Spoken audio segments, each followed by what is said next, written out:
go from there. So in terms of like a big theme for that, so what was existing before wasn't... They took the people who were at the start of their journey, like the start of their challenge, so we really think that that's how we saw people. We had to work around how we saw people. How do we get... It's a lot better now, but sort of I think we were all floundering around a bit then maybe. Why is that a problem too? Actually go into any of the three things that were outcomes, but the soft outcomes that they actually achieved. Complication thing, and there's a lot of... You got a programme, so they'll say, right, what referral for you? right, definitely. Yeah. 3, 2, 1.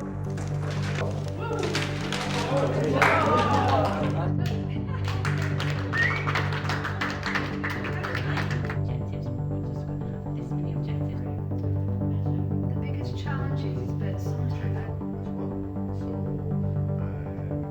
and connecting them with the right Intense on the disease railway track, and it was considered depressing.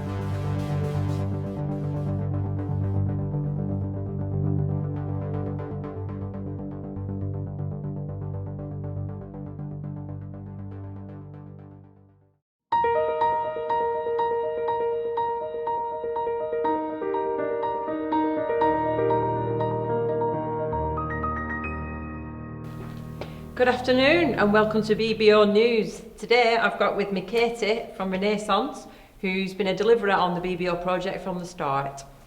So Katie, what were your hopes for the project at the start? My hopes would be that as a project we would reach exactly what it says on the tin.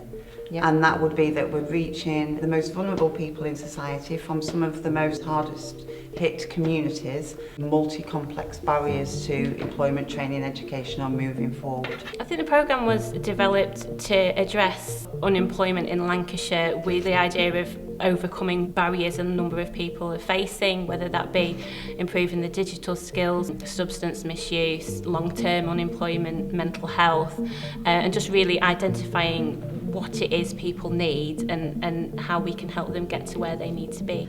because I think there was a gap in the market to help and support people who obviously had disabilities, barriers, were disadvantaged. They needed more time than some of the programmes out there could support them with on their journey into the world of work, training or education. We're doing thorough assessments, we're looking at those barriers, we've got time to talk about them, time to assess, pass on to appropriate services to reach the longer term goal. Getting them closer to work, so it could be sustainable jobs or a job that they're going to hold down for a long period of time and can change their life, or it could be to actually nurture them and make them feel a little bit more fulfilled. So yes, the end goal is to get a young person to education, employment or training, but it's the bits beforehand, those kind of softer skills and then the handhold, helping the barrier and the complex needs. Giving that guidance along the progression route. Yeah.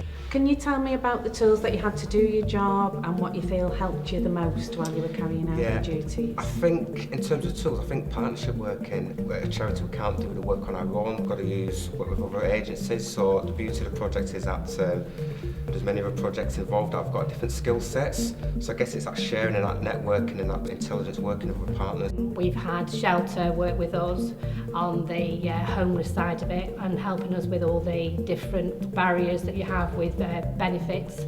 We've had Child Action Northwest help us with the therapeutic services. Blanks Women help us with all sorts of digital inclusion. As an employability coach, you don't have those skills yourself and you work collaboratively, for the greater good of this person. We could say we know what free counselling there is in Blackpool for somebody as well as we can in Preston or Burnley or Blackburn. It's so key to be able to give that holistic support to people in their local area. And I think the more successes you'd see are with where there is a key worker there who is really involved with that person and will continue working with them while we do. So I can advocate, I'm the advocate, I'm not the professional. I'll discuss it with them first, I'll help them to feel safe. We make the referral to the services, we support that engagement, we see them move on, we stay with them, but then hopefully we're picking them up a bit later on as things are moving forward, they're feeling better, they're dealing with those barriers, and now we're talking about employment, now we're talking about training. Other services are our biggest tool. We should work in in partnership together. The support we're giving was we were able to request digital devices, and it wasn't just any digital device, it was a case of what's the best digital device for this person. Some people were able to get Microsoft Office for because it's all very well giving them a laptop, but they want to do a course, and if they haven't got the software they need to be able to do that course, then we were able to provide that as well. Just everything that they needed, so that was fantastic. So Cellnet have been really key in organising information sessions, getting in touch with all of the partners, facilitating information sessions where we can then present what we do, why we do it, and tell people how they can kind of refer in. I think BBO has been a really important way to do that. What I do appreciate with Cellnet is the ability to phone if you have any queries. Somebody's always available. Yeah, that's been very, very helpful. So, challenges.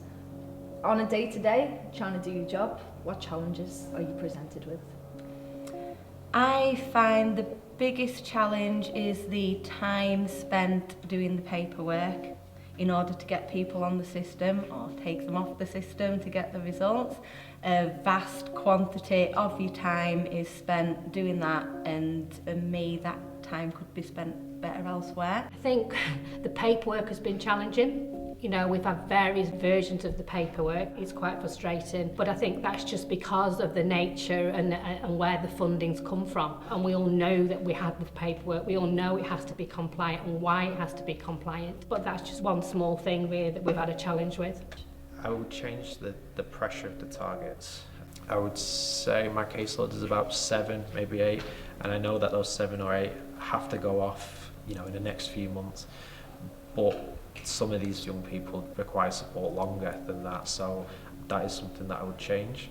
You could do a lot of work with young people, and then sometimes you could go back the next week and a lot of the work you've done is undone. You might get a young person to employment and for whatever reason it might drop off, and I guess they can't come back on projects again. It's they're almost left really, haven't they, without any support. I suppose challenges sometimes from my point of view, it's great because there was lots of different organisations to refer to if we had an internal referral to sign up to the project, but then it'd be a case of, well, who's the best person? It generally was the people that you had a relationship with, but I felt like there could have been more clarity in a certain partners meant to be for certain areas and that sort of thing. So it wasn't always clear who referrals should go to. Also I found sometimes that some project partners didn't really know digital skills was here, so they might be delivering that service internally when really they could have referred their participants towards and freeing the time up for them to be doing other things with the participants.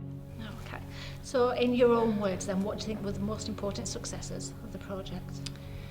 For me personally, I would say having autonomy, having flexibility. So at no point when I came onto the project here's a course, go and deliver it. It was very much I managed my own caseload, come to an agreement with clients about exactly what it is they wanted to do and what was the most helpful thing for them. And that's why it worked so well, because it wasn't a course, it was very much what do you need, what is helpful, what's actually going to help you. Why their aspirations haven't yet been met.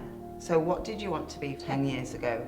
I genuinely believe there's people that are in a situation that they're in through chance, what has happened to them, and as they get to the age that, left school early or whatever, but that bit where stand on your own 2 feet, be independent, earn your money, bring up your children, be a good example, all those things, when that's not going well because of whatever, got into drugs, got into alcohol, suffered trauma, suffered abuse, poor education, poor parenting, everything falls down. We're reaching those people. Before I did this role, I actually went through this same programme. So you were on the programme? I were on the programme. So my work coach, Maria, she did lots of support with me, motivation, encouragement. Everybody's an individual, and I think the programme helps individuals bring out their best, looking after them for the longer term. I think there's so many thousands of people that have been through the project. It's amazing to look back and to celebrate some of what's happened, to acknowledge some of the great work that the work coach has been doing. The amount of people that are in work are actually in a better space. This has all happened through the COVID pandemic as well. It is kind of worrying at the moment that the project will come to an end, and hopefully something will continue that would be a good legacy for the future as well. I really hope the legacy of the BBO project is going to be how, when you give skilled people and passionate people the freedom and autonomy to decide how best to work with participants, and the time, and that's the thing that comes up a lot, is having that time with people to really, really make a difference and work in a way that's person-centred, that's holistic, that is about long-term goals, not short-term gain, that someone somewhere takes notice of that. Okay. Thank you for sharing your passion and enthusiasm about Thank your you. digital project, Vicky.